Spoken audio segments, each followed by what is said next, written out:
ক্ষমতা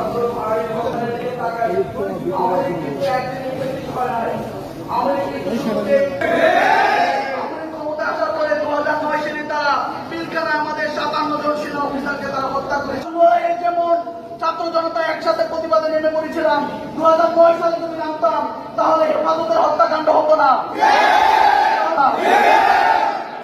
আমরা এখনো দেখতে পাচ্ছি বিএনপি কর্তৃক এই গত 10-11 মাসে 150-র মতো খুন হয়ে গেছে।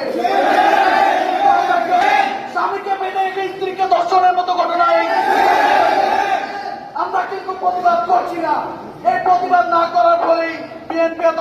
আমরা জুলাইতে শিক্ষা পেয়েছি, আবু সাইদ মুক্ত যে ত্যাগের মাধ্যমে আমাদের যে নজরানা দেখিয়ে গেছে, আমরা সেখান থেকে শিক্ষা। আজকে অন্যকে খুন করলে যদি আমার গায়ে না লাগে, আগামী দিন আমাকে খুন করলেও কেউ প্রতিবাদ করবে না। আমরা কেউই নিরাপদ না। তাই আমি অনুরোধ করবো, এই যে চাঁদাবাজি হচ্ছে সারা দেশে, সন্ত্রাসী কর্মকাণ্ড হচ্ছে, ধর্ষণ হচ্ছে, এর বিরুদ্ধে আমাদেরকে জুলাইয়ের মধ্যে আবার রাস্তায় নামতে হবে। আমি আমার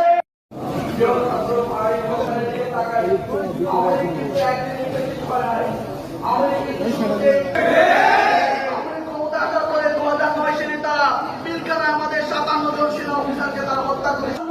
যেমন ছাত্র জনতা একসাথে প্রতিবাদে নেমে পড়েছিলাম, 2009 সালে যদি নামতাম তাহলে হেফাজতের হত্যাকাণ্ড হতো না।